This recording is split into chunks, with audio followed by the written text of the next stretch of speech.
नमस्कार साथियों, स्वागत है आप सभी का आपके अपने YouTube चैनल सरकारी भारत में। तो फ्रेंड्स, आज की इस वीडियो में हम बात करने वाले हैं जो हमारा प्रीवियस वीडियो था वो लगभग 21 से 22 मिनट का वीडियो था और उसमें हमने स्टार्ट किया था अपना टॉपिक रेशियो एंड प्रोपोर्शन। मेरे भाई, उसका पार्ट 2 आने वाला है। मैंने उसके डेफिनेशन के बारे में आपको सब कुछ बता दिया है कि रेशियो को रेशियो ही कैसे कहते हैं, रेशियो को रेशियो क्यों कहते हैं, रेशियो को फ्रैक्शन में कैसे बदला जा सकता है, रेशियो का मतलब क्या होता है। रेशियो का मतलब बताया था मैंने आपको, कंपैरिजन बताया था, यानी कि तुलना बताया था। अगर हम पूरे चैप्टर के अंदर पढ़ते जाएंगे तो पूरे के पूरे चैप्टर में मेरे भाई हम लोग रेशियो में तुलना की ही बात करेंगे। कहीं ना कहीं ए का बी से तुलना करेंगे, राम की श्याम से तुलना करेंगे, श्याम की राजू से तुलना करेंगे, तुलना का ही खेल चलेगा। चूंकि मेरा जो टॉपिक है ये बेसिक है, अंक गणित अर्थमेटिक की ये जान माना जाता है रेशियो। अगर किसी स्टूडेंट पर रेशियो वाला टॉपिक नहीं आता है, रेशियो के क्वेश्चन नहीं निकल पाते हैं, तो ये मान लीजिए कि उसका नॉन टेक्निकल मैथ यानी कि अर्थमेटिक उसका कमजोर हमेशा रहेगा, अगर वो अनुपात समानुपात को नहीं समझ पाएगा। मेरे भाई, अगर आप टाइम एंड वर्क को उठा लीजिए, आप लोग परसेंटेज को उठा लीजिए, आप प्रॉफिट एंड लॉस को उठा लीजिए, या फिर आप किसी भी CISI कोई सा भी चैप्टर उठा लीजिए, ऐसा कोई भी चैप्टर नहीं है जिसके अंदर आपका रेशियो का क्वेश्चन ना बनता हो, रेशियो से प्रश्नों को हल ना किया जाता हो। और सबसे बड़ी बाधा स्टूडेंट के बीच में यही रहती है कि रेशियो को कैसे समझा जाए। रेशियो को आप लोग समझ ही नहीं पाते, A रेशियो B बोल देता है, उसका मतलब आपको समझ में नहीं आता। तो मेरे भाई, ऐसी चिंता आपको नहीं करनी है, सबको समझ में आएगा। पहला पार्ट हमने डाल दिया है, प्लेलिस्ट बना दी है, जाइए देखिए। बस आपको कुछ नहीं, रेशियो की प्लेलिस्ट देखिए। आप SSC का पेपर देते हैं, रेलवे का पेपर देते हैं, या फिर आप कोई भी अदर कॉम्पिटिटिव एग्जाम है, टीचिंग का एग्जाम है, पुलिस कांस्टेबल के एग्जाम है, अगर आपका प्रश्न रेशियो से बनता है, आपके सिलेबस में रेशियो है, तो हमारा कोई भी प्रश्न ऐसा नहीं होगा जिससे बाहर आपका प्रश्न निकल जाए। क्योंकि मैंने लिया ही उस कंटेंट को है जो बेसिक से एडवांस लेवल का है। मेरे भाई, मैं प्री की बात करता हूं, CGL मेंस तक के क्वेश्चनों को इसमें डाल रहा हूं और बेसिक को कंप्लीट कर रहा हूं। इसका मतलब अगर आपने इसको एक बार कर लिया, कभी भी आपका प्रश्न नहीं छूटेगा। तो चलिए स्टार्ट करते हैं। फर्स्ट पार्ट आप लोगों ने नहीं देखा है तो उसको जरूर देखिएगा, उसको समझ लीजिएगा। फर्स्ट पार्ट में मैंने आपको समझाया था, चलिए यहां पर देखते हैं हम। मेरे भाई, अगर मैं बात करता हूं तो हमने जो सीखा था उसको समझिए। मैंने आपको रेशियो के बारे में बताया था कि रेशियो एक ही प्रकार की दो राशियों, मात्राओं, इकाइयों के बीच में तुलनात्मक संबंध को बताता है। तुलनात्मक जो संबंध होता है वही आपका अनुपात होता है, रेशियो कहलाता है। रेशियो के प्रॉपर्टीज भी बताई कि दो रेशियो का जो अनुपात होता है उसको भिन्न के बराबर होता है। जो भिन्न होती है उसको रेशियो में परिवर्तित किया जा सकता है, डेसिमल को रेशियो में परिवर्तित किया जा सकता है, परसेंटेज को मेरे भाई रेशियो में परिवर्तित किया जा सकता है। इसी के आधार पर एक्स रेशियो बाई, जब अगर हमको रेशियो लिखना है एक्स और वाई के बीच में, तो हम क्या लगाएंगे, दो डॉटेड लाइन बना देंगे, ये बन जाएगा रेशियो। हम इसको ऐसे भी लिख सकते हैं, x डिवाइडेड बाई वाई, तो इसका मतलब भी क्या होता है, रेशियो ही होता है। इस प्रकार अगर हम चले तो हमने फ्रैक्शन फॉर्मेट आपको सिखाया था, परसेंटेज फॉर्मेट आपको सिखाया था, हमने सिखाया था कि कैसे इसको हम डेसिमल में भी परिवर्तित कर सकते हैं। किस में परिवर्तित कर सकते हैं, डेसिमल में परिवर्तित कर सकते हैं। हम इसको डिविजिबल के अंदर, डिवाइड के अंदर परिवर्तित कर सकते हैं। आप लोग लिख सकते हैं डिवाइड, क्या लिख सकते हैं, डिवाइड के रूप में कैसे इसको हम परिवर्तित कर सकते हैं, ये चीज भी हम आपको पहले ही बता चुके हैं। इसके बाद हमने आपको न्यूमेरिकल्स कराने का प्रयास किया था, क्वेश्चन कराने का प्रयास किया था। पहला प्रश्न लिया था और उसको अनुपात के रूप में, अनुपात को हम भिन्न में कैसे बदले वो भी बताया था, और भिन्न को फिर प्रतिशत में, यानी कि अनुपात को भिन्न और अनुपात को ही प्रतिशत में हम कैसे बदल सकते हैं, वो भी मैं आपको बता चुका हूं। तो उम्मीद है इतनी बात आपको अब तक की बात समझ में आई होगी। अब बात करते हैं हम अपने मेन टॉपिक की और अपने मेन क्वेश्चन की। ये क्वेश्चन भी आपका हो चुका था और ये क्वेश्चन भी आपका हो चुका था, लेकिन मैं चाहता हूं कि इस प्रश्न को एक बार रिपीट कर दूं। रिपीट करेंगे तो समझेंगे। चलिए, क्वेश्चन है आपके सामने, A इज 40% ऑफ B। क्या बोला है, A इज 40% ऑफ B, ये बोला है। तो A is 40% of B, A जो है वो B का 40% है। ए क्या है, बी का 40% है। ए किसका 40% है, तो बी का 40% है। अगर मैं बोलूं कि बी अगर 100% है, देखिए अगर मैं दो तरीके से इस प्रश्न को हल करूंगा, ए इज 40% ऑफ बी, तो आप ए लिखिए, बी लिखिए और बराबर में कर दीजिए 40%। क्या करना है, बराबर में आपको 40% करना है।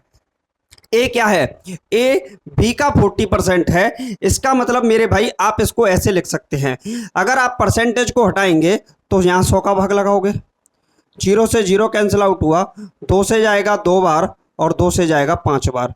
तो ए और बी के बीच में जो अनुपात निकल कर आएगा वो क्या निकल कर आएगा, 2:5। क्या निकल कर आएगा, 2:5 निकल कर आएगा।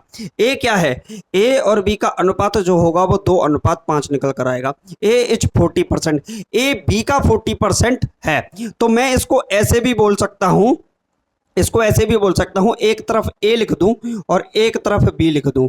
अगर बी अपने आप में 100% है, बी अपने आप में 100% है, तो ए कितना बनेगा मेरा, 40% बनेगा। यही तो बात बोली है, क्या यही बात बोली है। इस फॉर्मेट में क्या हम इसको नहीं लिख सकते, बिल्कुल लिख सकते हैं। क्लियर है कि नहीं, ये बात समझ में आई कि नहीं। तो ए बी का क्या है, ए बी का 40% है, ए बी का 40% है। हम इसको अगर अदर फॉर्मेट में लिखना चाहें, अगर अदर फॉर्मेट में लिखना चाहें तो कैसे लिखेंगे वो समझिए। एक तरफ मैंने ए लिख दिया और एक तरफ मैंने बी लिख दिया। एक तरफ क्या लिखा, ए लिखा और एक तरफ मैंने क्या लिखा, बी लिखा। अब मैं इन दोनों को देखना चाहूं, इन दोनों से बात करना चाहूं, ए से और बी से। ए जो है वो बी का 40% है। इसका मतलब ये हो गया कि अगर बी 100 है, अगर बी 100 है तो ए क्या है, 40 है। ए क्या है, 40 है। यदि बी अपने आप में 100 है तो ए कितना होगा, ए अपने आप में क्या होगा, 40 होगा। तो बात तो वही निकल कर आएगी कि ए अपॉन बी, और ये जो 40% है इसका मीनिंग कितना होता है, 2/5। तो वही आएगा कि 2/5। बात तो वही निकल कर आएगी, सेम पॉइंट है, सेम तरीका है। ऐसा कुछ नहीं है कि ये अलग हो और ये अलग हो, करने का तरीका लगभग लगभग सेम ही है। आप इसको चाहें तो दूसरे फॉर्मेट में भी लिख सकते हैं। मान लीजिए कैसे, मैंने ए और बी का रेशियो निकालना है सर, मुझे क्या निकालना है, ए और बी का रेशियो। अगर मैं मानता हूं कि बी मेरा एक्स है तो इसका 40% मेरा क्या हो जाएगा, इसका 40% मेरा ए हो जाएगा। अगर बी मेरा एक्स है तो इसका 40% क्या हो जाएगा, मेरा ये हो जाएगा। मैं इसको अपने आप में क्या बोलूं, मैं इसको 100% बोल सकता हूं कि भाई x अपने आप में 100% है, तो इसका ये क्या है, x का 40% है। बात समझ में आई कि नहीं। अगर आप यहाँ 100 नहीं लगाते हैं तो भी काम चल जाएगा। तो ये बनेगा x गुणे 40% का मतलब 2/5, और अनुपात में क्या रहेगा मेरा, अनुपात में x रहेगा। x से x कैंसिल आउट हो जाएगा तो ये 1 टाइम जाएगा, तो मेरे भाई ये आएगा 2/5:1। मैं दोनों तरफ 5 का गुणा कर दूंगा तो ये 2, 5 कट जाएगा तो ये 5 बनकर आ जाएगा। आप चाहो तो इसको बेसिक फॉर्मेट में ऐसे भी लिख सकते हो, आप चाहो तो ऐसे भी कर सकते हो। क्वेश्चन को करने का नजरिया और क्वेश्चन को करने का तरीका अलग अलग होता है, लेकिन मेरे भाई क्वेश्चन की जो पहुंच है वो यही है। आप ऐसे ही कर पाओगे सवाल को। क्लियर है क्या, यहां तक बात समझ में आई। अगला प्रश्न देखिए, नेक्स्ट क्वेश्चन, और इस क्वेश्चन में थोड़ा सा मैंने टाइप को बदल दिया है। जैसे जैसे हम बढ़ते जाएंगे टाइप में थोड़ा सा परिवर्तन करते जाएंगे मेरे भाई। अब क्वेश्चन अपनी लैंग्वेज को बदल रहा है। ए इज 20% लेस देन बी, ए जो है वो बी से 20% कम है। आगे बोला है ए बी से 20% कम है। देखिए इसको कैसे करेंगे, ए जो है वो किससे, बी से। आपको याद रखना है जिसके साथ से लग जाए उसको आप बटे में ले लो, जिसके साथ से लग जाए उसको आप बटे में ले लो। तो ए बी से 20% कम है, कितना कम है, 20%। और मेरे भाई क्या मैं इस 20% को 20 बटा परसेंट को हटाऊं तो 100 नहीं लिख सकता नीचे, 0 से 0 कैंसिल आउट, और 2 से जाएगा 2 एकम 2, 2 से जाएगा 2 पंजे 10, यानी कि a बटा b कितना निकल कर आया यहाँ से 1/5। लेकिन क्वेश्चन बोल क्या रहा है, a b से 20% कम है, कम बात कर रहा है सर। अगर कम की बात कर रहा है तो मैं बोलता हूं ऐसे एरो लगा देंगे नीचे की तरफ कि भाई कहाँ कम है, लेकिन कितना कम है, 1 कम है। अगर b 5 है तो a कितना कम है, 1 कम है। तो मैं बोल सकता हूं a और b का जो अनुपात होगा, अगर b 5 है तो a 1 कम है, इसका मतलब 5 में से 1 गया तो कितना होगा 4। तो a और b का जो अनुपात है वो कितना आएगा, 4:5 आएगा। क्या यहाँ तक बात समझ में आई? क्या किसी भी स्टूडेंट को यहाँ तक कोई प्रॉब्लम हो तो मुझे बताओ, कोई प्रॉब्लम नहीं होनी चाहिए। आप इसी प्रश्न को मेरे भाई, इसी प्रश्न को कैसे और कर सकते हो वो समझिए। ये तो एक स्टूडेंट की सोच हो गई कि वो इस प्रकार से इस क्वेश्चन को सॉल्व करने की कोशिश कर रहा है, लेकिन दूसरा स्टूडेंट तो कुछ अपना नया तरीका निकालेगा। वो क्या है, उसने बोला कि a b से 20% कम है। इसका मतलब यह है कि अगर b 100% है तो a अपने आप में कितना होगा, 20% होगा कि नहीं, यस और नो। अगर 20% नहीं 80% होगा, कितना होगा 80%। मेरे भाई अगर b अपने आप में 100% है, अगर b अपने आप में 100% है तो उससे 20% कम a होगा कि नहीं। b अगर 100 है तो a कितना हो गया, 80 हो गया। उसने यही तो बोला है कि 20% कम है। परसेंटेज को कट कर देगा, 0 से 0 कैंसिल आउट हो जाएगा, तो ये आएगा 8:10। कितना बनेगा, 8:10। और इसको कैंसिल आउट करेंगे तो कितना बनेगा, 2 से जाएगा 4 बार और 2 से जाएगा 5 बार। क्या मेरा यही आंसर पहले वाले क्वेश्चन में भी दिखा आपको, पहले वाली टाइप में भी दिखा? क्वेश्चन को करने का फॉर्मेट अलग अलग हो सकता है, लेकिन आंसर तो वही पहुंचना है। ये डिपेंड करता है आपकी सोच के ऊपर कि आप इस प्रश्न को हल करने के लिए किस मेथड का प्रयोग कब कर रहे हो। अगर आपके पास 1 मिनट का समय है तो आप ऐसा कर सकते हैं, लेकिन अगर आपके पास मात्र 20 सेकंड का ही समय है तो मेरे भाई ये सबसे बेस्ट रहेगा। यस और नो? क्या बात समझ में आई? चलिए अब अगला प्रश्न देखते हैं, और ये क्वेश्चन भी मैंने सेम वैसा ही लिया है, सिर्फ और सिर्फ लैंग्वेज को परिवर्तित कर दिया है। मेरे भाई थोड़ा सा अंतर करना जरूरी है, क्योंकि एग्जाम में हर एक टाइप का क्वेश्चन पूछा जाता है, तो मैं सिर्फ टाइप बदलता गया हूं, क्वेश्चन का फॉर्मेट उसी टाइप से रखा है। चलिए क्वेश्चन क्या है, इस प्रश्न को भी हम लोग 2 तरीके से करेंगे। अगर आप लोग कहें तो मैं 3 तरीके से भी कर सकता हूं, लेकिन 2 तरीके से ही बेस्ट है। a is 20% more than b। a जो है वो b से 20% अधिक है। सर कितना अधिक है, 20%। तो मैं बोल दूं कि a और किस से, b से, तो b का लगा दो भाग। और कितना अधिक है, 20% अधिक है।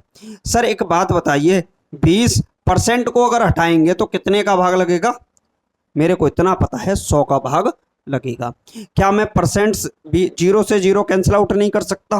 तो मैं बोल सकता हूं कि a बटा b बराबर क्या है, 2/10। और 2 को काटेंगे 2 से 1, और 2 से काटेंगे 10 को 5, यानी कि 1/5। लेकिन क्वेश्चन बोल क्या रहा है, हमको क्वेश्चन की लैंग्वेज पर जाना होगा। मेरे भाई क्वेश्चन ने बोला है a इज 20%,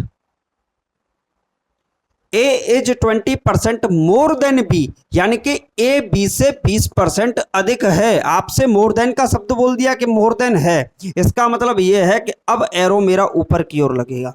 अगर लेस देन बोले तो आप एरो नीचे की तरफ लगाइए, और मोर देन बोले तो एरो ऊपर की तरफ लगाइए। बात समझ में आई? और यहां अगर मोर देन है तो प्लस का साइन लगा दीजिए। मेरे भाई a और b का जो रेशियो निकल कर आएगा वो क्या निकलेगा, मेरी संख्या 5 थी, जब 20% मोर हुआ यानी कि 1 बढ़ा तो कितनी हो गई, 6 हो गई। तो a और b का जो अनुपात निकल कर आया वो क्या आया, 6:5 निकल कर आया। ये सबसे बेस्ट तरीका है, लेकिन इससे भी बेस्ट तरीका आपका इंतजार कर रहा है। मेरे भाई ये समझो, आपसे a और b का रेशियो पूछने की बात कर रहा है कि a और b का रेशियो क्या होगा। ए बी से 20% अधिक है।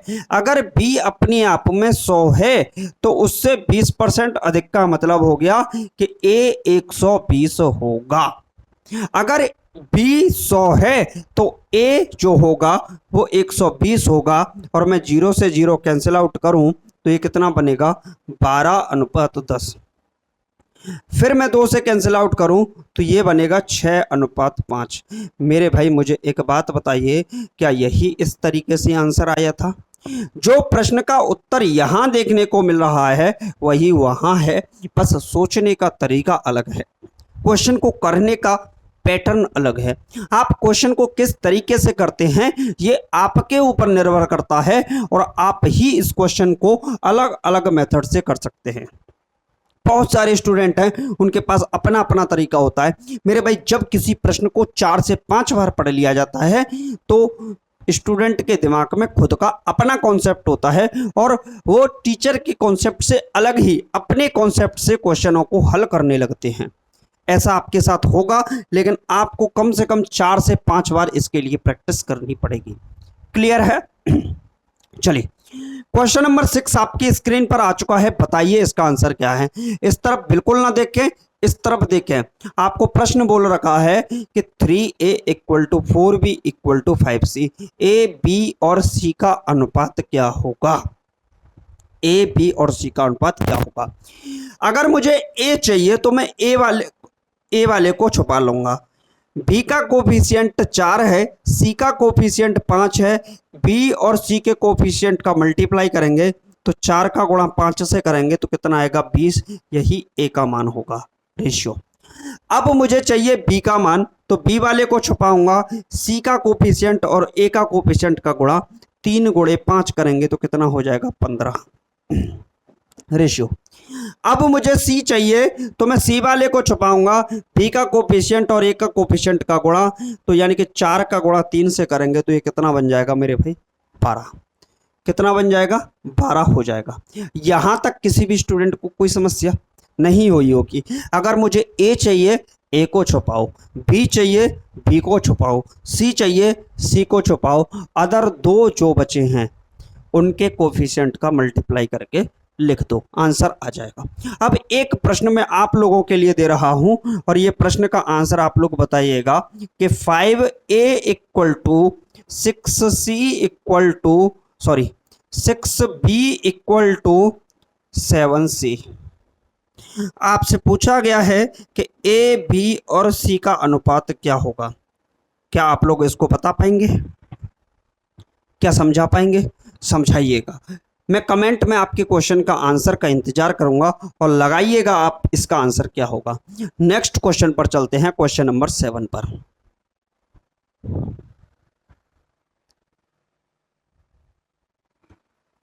मेरे भाई अगला प्रश्न आपकी स्क्रीन पर आ चुका है। क्वेश्चन है क्वेश्चन नंबर 7।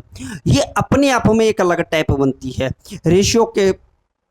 जब हम रेशियो का बेसिक समझते हैं ना, तो बेसिक में अलग अलग टाइप के क्वेश्चन देखने को मिलते हैं। इसी प्रकार से रेशियो निकालना, ए का बी से, बी का सी से, ए का बी का बी से, सी से, सी का डी से, ए बी सी डी और ई तक भी मैं आपको ले जाऊंगा। जो आज तक परीक्षा में ना पूछा गया उस क्वेश्चन में भी आपको लेकर जाऊंगा। तो बस देखिए, अगला प्रश्न है, ए बी सी का अनुपात है 1/2, 2/3, 3/4। ए बी सी का अनुपात क्या होगा? मेरे भाई ऐसे प्रश्नों को हल करने का सबसे बेस्ट तरीका क्या होता है?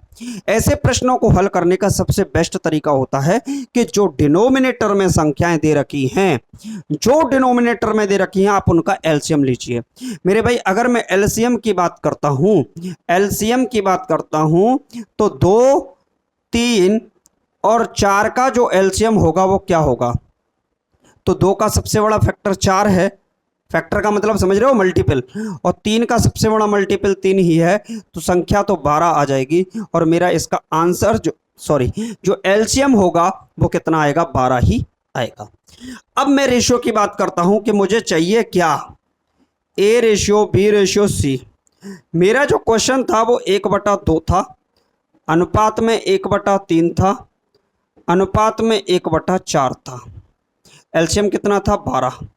तो 12 का गुणा करते जाओ भाई, 12 का गुणा तीनों के तीनों रेशियो में कर दो।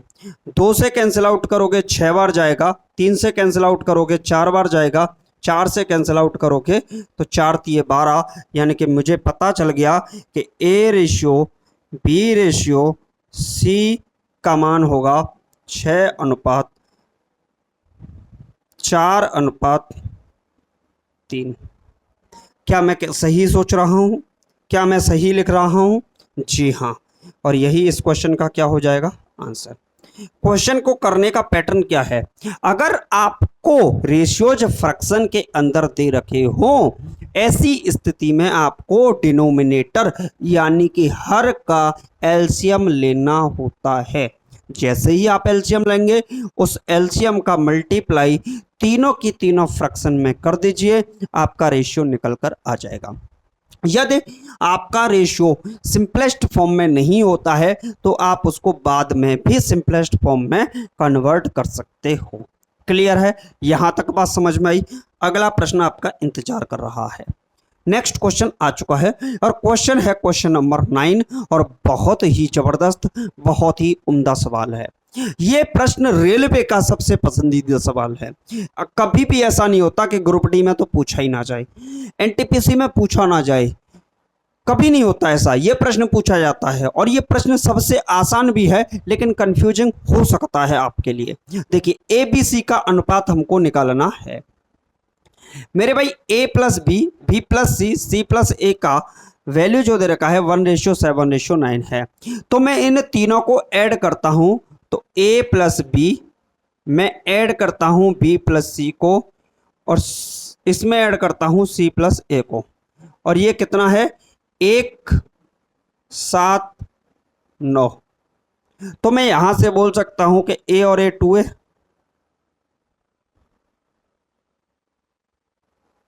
B और B 2B, C और C 2C, बराबर में हो जाएगा 7 8, 8 दूनी 16 और 1 17।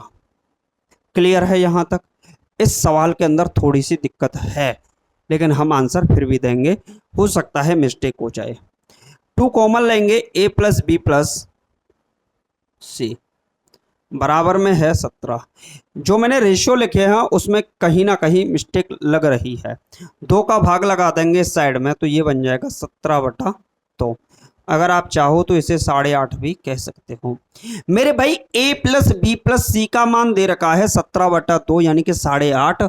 तो a प्लस बी का वैल्यू कितना है? a प्लस बी का तो मुझे निकालना क्या है? a ratio b ratio c की वैल्यू निकालनी है। यदि a प्लस बी का मान 1 है तो मैं यहां a प्लस बी का मान 1 रखूंगा तो c का मान निकलेगा कि नहीं? यहां निकालते हैं। a प्लस बी का वैल्यू 1 है तो मैं c का वैल्यू क्या बोलूंगा? 8.5 में से 1 घटा दो भाई, तो c का वैल्यू आएगा 7.5, और 7.5 का मतलब होता है 15/2। तो मेरे भाई a की जो वैल्यू आएगी वो 15/2 आएगी। रेशियो मुझे चाहिए b, तो मैं c प्लस ए का वैल्यू पुट करूंगा। अच्छा जी, ये बात थोड़ी सी समझने वाली थी और हमने समझी नहीं। यहां से जो वैल्यू निकली है वो c की वैल्यू निकली है, तो ये जो वैल्यू होगी वो c की होगी 15/2। भाई a प्लस बी रखोगे तो a और b तो आने से रहा, तो c ही निकला है, c की वैल्यू मैंने रख दी। अब b प्लस सी रख दीजिए, तो b प्लस सी की वैल्यू कितनी है? 7 है। b प्लस सी बीच में है और बीच में ही है, तो b प्लस सी की वैल्यू 7 है। यहां अगर हम 7 रखते हैं, कहां पर? यहां पर। मेरे भाई a plus B plus C का वैल्यू है, a plus B plus C का वैल्यू है 17/2, और हमको पता है कि b प्लस सी यानी कि ये वाला, तो a plus B plus C का वैल्यू कितना है? b प्लस सी का वैल्यू 7 है, तो यहाँ 7 रखेंगे, और ये कितना है? 8.5। ट्रांसफर करेंगे तो a का वैल्यू आ जाएगा 1.5, और 1.5 का मतलब होता है 3/2।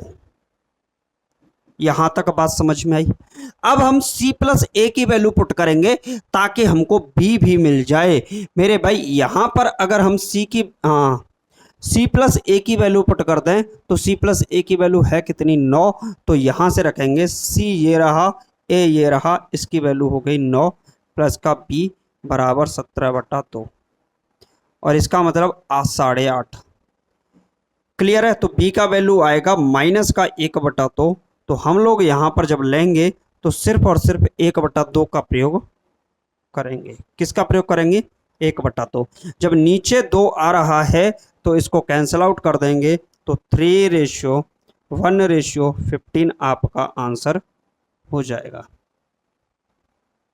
क्या किसी भी स्टूडेंट को कोई समस्या? माइनस को नेगलेक्ट कर देंगे इस जगह पर, क्योंकि मुझे लग रहा है कि मेरे क्वेश्चन में थोड़ा सा डाउट है, क्वेश्चन में गलती है, इस वजह से माइनस आ रहा है, नहीं तो मेरे भाई माइनस आता ही नहीं। क्लियर है? आपको बात समझ में आई कि नहीं? a plus B, B plus C, C plus A, तीनों को जोड़ा तो तीनों रेशियो को जोड़ा, a plus B plus C का वैल्यू निकाला, a प्लस बी का वैल्यू पुट किया तो c का वैल्यू निकला, b प्लस सी का वैल्यू पुट किया तो a का निकला और c प्लस a का वैल्यू पुट किया तो b का निकला।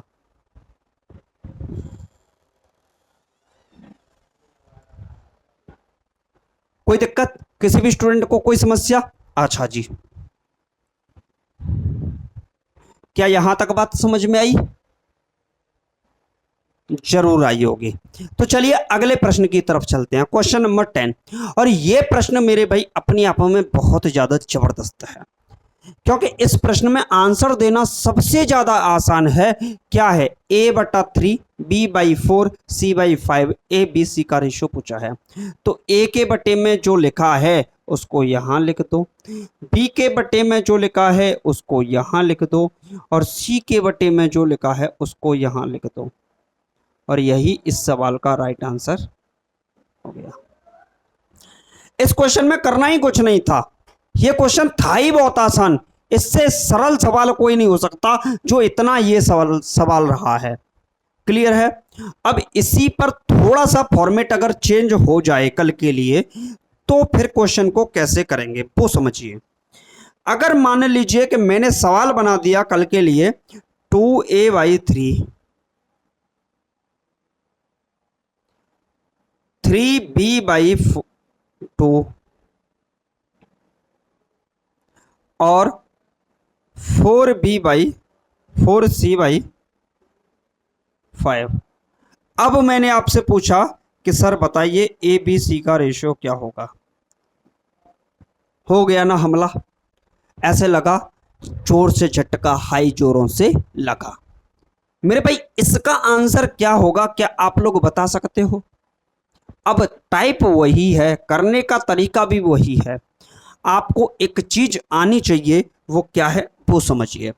अगर मैंने लिख दिया कहीं पर 2a/3, इसका मतलब क्या होगा?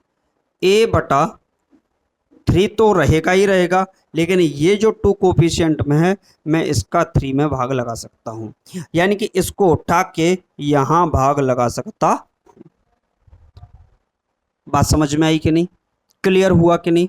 क्योंकि ये इसका डिनोमिनेटर है, कभी भी 2 3 के पास नहीं जा सकता, क्योंकि 3 का डिनोमिनेटर ऊपर लिखा हुआ है। मेरे भाई किसी ने लिखा है कि 4a/5, इसका मतलब ये है कि जो 4 दे रखा है वो कहीं ना कहीं डिनोमिनेटर है। क्या है? डिनोमिनेटर है। सर बोलो किसका डिनोमिनेटर है? तो मेरे भाई डिनोमिनेटर 5 का है। इसका मतलब ये है। आप लोग इसको अगर समझ गए तो कई सारे प्रश्न ऐसे भी सॉल्व हो जाएंगे, क्योंकि कभी कभी सवाल को वो पॉइंट में लिख कर देगा और पॉइंट में आप कंफ्यूज हो सकते हैं। बात समझे? तो मैं इसको लिख सकता हूं a/5 और बटे में 4 लिख सकता हूं, क्योंकि ये तो काम किसका कर रहा है? 5 के डिनोमिनेटर का कार्य कर रहा है। मैंने थोड़ा सा उसको सिंप्लीफाई कर दिया है, इस वजह से वो a के कोफिशिएंट के साथ जुड़ा हुआ, कोफिशिएंट बना हुआ है। क्या ये बात समझ में आई आपको? a का कोफिशिएंट बनने का कारण ही था कि वो पहले 5 का डिनोमिनेटर रहा होगा। अगर 5 का डिनोमिनेटर नहीं होता तो ये ऐसी कंडीशन हो सकती थी? इसकी नहीं हो सकती थी। मेरे भाई बेसिक को समझे तो अब यहां समझिए, मैं क्या इस 2 को नहीं लिख सकता a/3/2 और b/2/3 और C बटे 5/4, तो मेरा क्या टाइप यही नहीं बच गया? क्या मैं इसको ऐसे नहीं लिख सकता कि ए बी सी का जो ए के बटे में लिख दूं मैं यहां से, मान लीजिए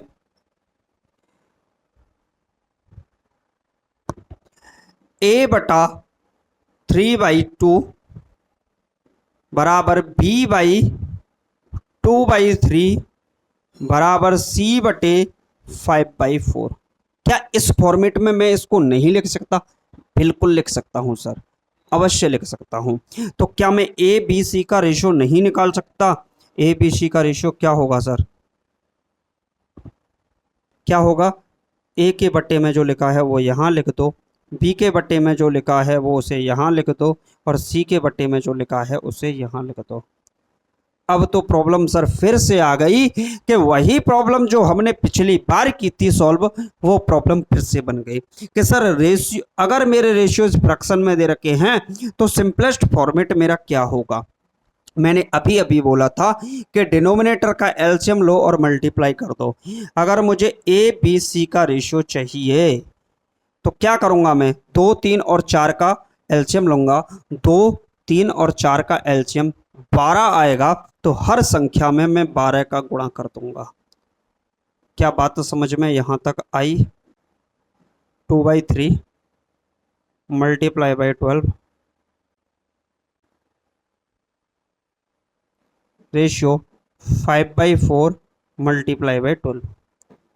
क्या यहाँ तक बात समझ में आई? 2 से कैंसिल आउट करूंगा 6 बार, 3 से कैंसिल आउट करूंगा 4 बार, और 4 से कैंसिल आउट करूंगा 3 बार। तो मेरे भाई ये बनेगा 6 तिया 18, 4 दूनी 8 और 5 तिये 15।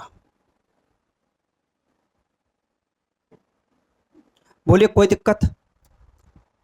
ये वही सवाल था सर, ये वही सवाल था, लेकिन सवाल को जब मैंने अपने हिसाब से सेट किया तो आपको लगा होगा कि कहीं ना कहीं सर क्वेश्चन को डिफिकल्ट बनाने का प्रयास किया जा रहा है, सवाल को डिफिकल्ट बनाने का।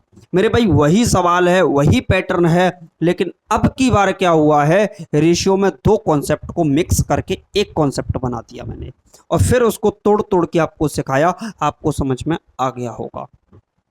अगला प्रश्न देखिए, नेक्स्ट क्वेश्चन आपकी स्क्रीन पर है, और क्वेश्चन लाजवाब है, अपने आप में जबरदस्त है, अपने आप में जबरदस्त है। ये क्वेश्चन रेलवे का सबसे पसंदीदा सवाल है, ऐसे ही पूछता है। मेरे भाई इसको समझिए, क्या है? A B ratio B C ratio C A बराबर दे रखा है 1, 2, 3। आपसे पूछा है कि ए बी सी का अनुपात क्या होगा। आप यहां पर समझिए, ए गुणे बी गुणे सी निकालता हूं मैं, तो क्या मैं इसको डायरेक्ट ए बी सी नहीं लिख सकता? बिल्कुल लिख सकता हूं, लिख सकता हूं। इन तीनों का मल्टीप्लाई कर दीजिए, मैं ऐसे बोल रहा हूं, तो फिर एक बेवकूफ़ी वाली बात हो जाएगी। मैं बोलूंगा कि इन तीनों का एलसीएम ले लीजिए, इन तीनों का एलसीएम ले लीजिए, तो एलसीएम इन तीनों का कितना आएगा? 6 आएगा। कितना आएगा सर? 6 रेशियो निकलकर, हाँ 6 एलसीएम निकलकर आएगा। अब मैं बोलूंगा कि ए बी सी का मान कितना हो गया सर? 6 हो गया। अब आपके दिमाग में एक प्रश्न आएगा, सर आपने एलसीएम क्यों लिया? क्या कारण रहा एलसीएम लेने का? तो मेरे भाई एक बात बताइए कि मैं अगर ए बी की बात करता हूं, बी सी की बात करता हूं और सी ए की बात करता हूं, मुझे अगर चाहिए ए बी सी, तो मैं क्या इन तीनों का एलसीएम ले लूं? इन तीनों का एलसीएम ले लूं, तो ए एक बार है, ए एक बार है, बी एक बार है, बी एक बार है, सी एक बार है, सी एक बार है।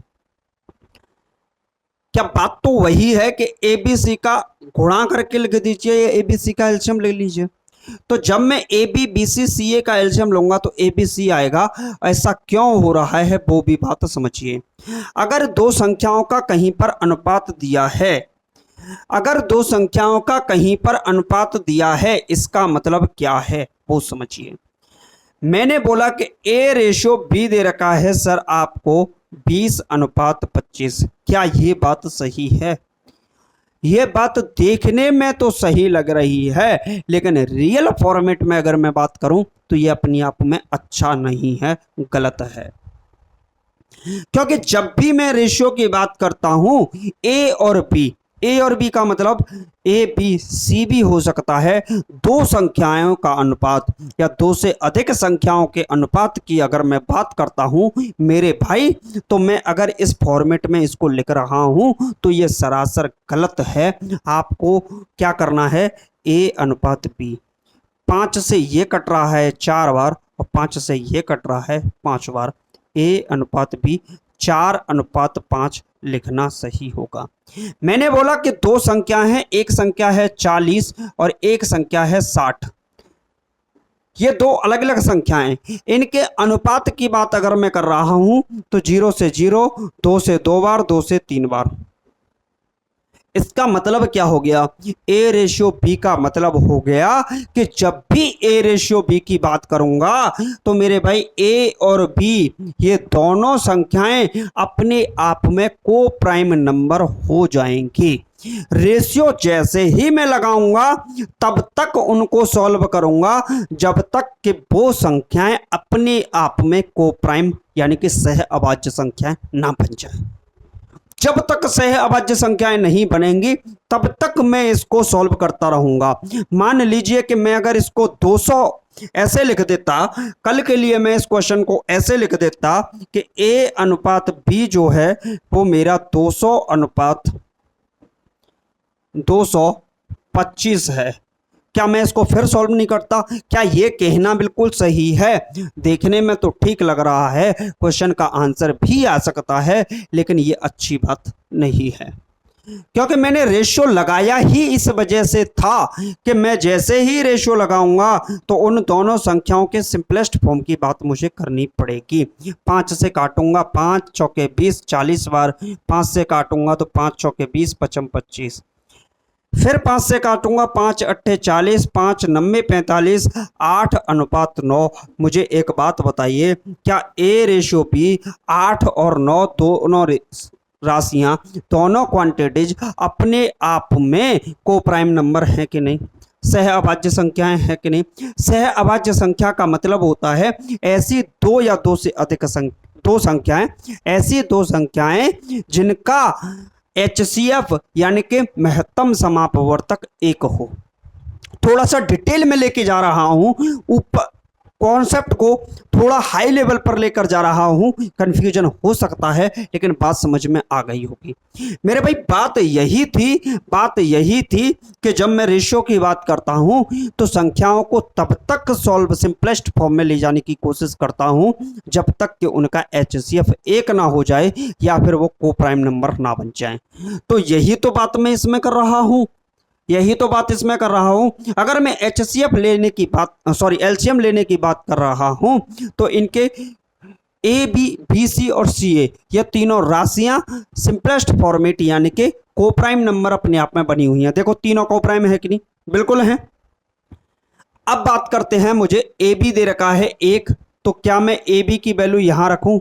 अच्छा ऐसे लिखते हैं ए बी सी अनुपात ए बी सी अनुपात ए बी सी। मुझे ए बी सी का अनुपात चाहिए।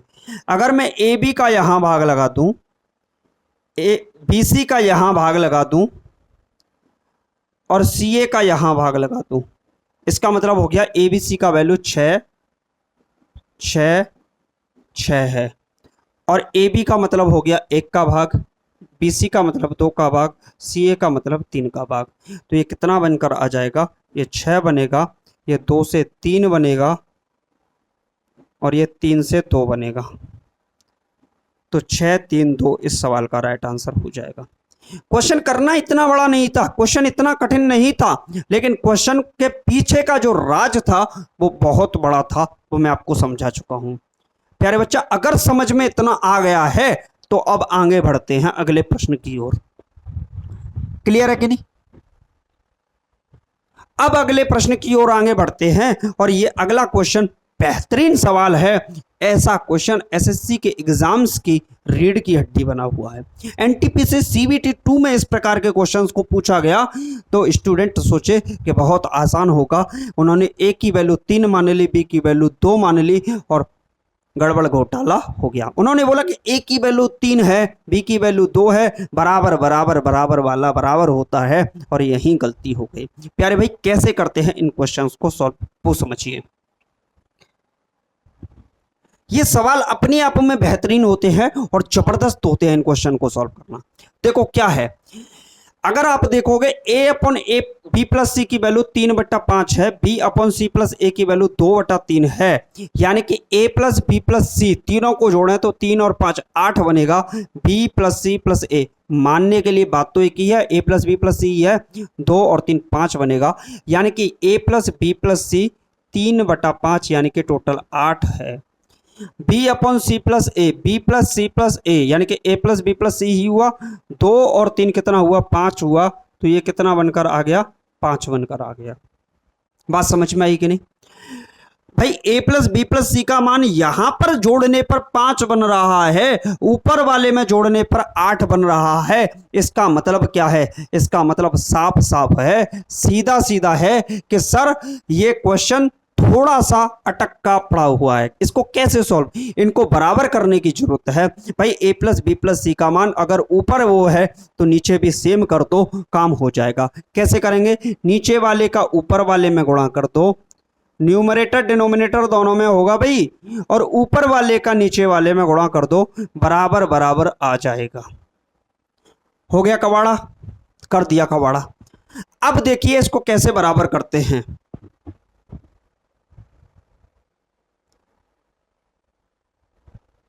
अब देखिए भाई, यहां से देखोगे तो 5 तिये 15 बनेगा, और ये 5 पंजे 25 बनेगा। इसको देखें तो 8 दूनी 16 बनेगा, और 8 तिये 24 बनेगा। मेरे भाई 15 और 25 कितना हो जाएगा? 15 25 अपने आप में ये 40 हो जाएगा। और 16 और 24 की अगर मैं बात करता हूं तो 16 और 24 भी अपने आप में 40 हो जाएगा। कोई समस्या किसी स्टूडेंट को? तो मेरे भाई अगर मैं बोलूं तो a plus B plus C का मान यहां 40 हो गया, b plus C plus A का मान यहां भी 40 हुआ। अब मैं कह सकता हूं कि a 15 होगा, a 15। तो a बी सी का रेशियो चाहिए था मुझे, a 15 होगा। b की बात करूं तो मैं कह सकता हूं कि b अब 16 होगा, क्योंकि योग बराबर कर दिया ना। तीनों का योग अगर 40 था तो 15 और 16 कितने हो गए, 31। तो ये कितना बचा, 9। आपको ऐड वैड करने की जरूरत आगे है ही नहीं। सबसे बेस्ट तरीका है ये, सबसे 1 नंबर तरीका। अगला प्रश्न मैं आपके लिए एक और लाया हूं। मुझे पता था कि ये थोड़ा सा क्वेश्चन डिफिकल्ट हो सकता है, तो इस वजह से मैंने एक क्वेश्चन और ले आया। देखिए a plus B plus C का मान 3 और 4 कितना बन गया, 7। b प्लस सी प्लस ए प्लस बी प्लस सी हुआ, इसका मान 2 और 7 9। मेरे भाई दोनों बराबर होने चाहिए कि नहीं भाई? ए बी सी को जोड़ो, ए बी सी को जोड़ो, जोड़ने पर तो बराबर आए। इस 9 का गुणा ऊपर वाले में कर दीजिए, और ऊपर वाले का गुणा 7 का गुणा नीचे वाले में कर दीजिए, मेरा काम बन जाएगा। और ये कितना होगा, 9 तिये 27 हो गया सर ये, और ये 9 चौके 36 बन गया। ये कितना होगा, 7 दूनी 14 बन गया, 7 सत्ते 49 बन गया।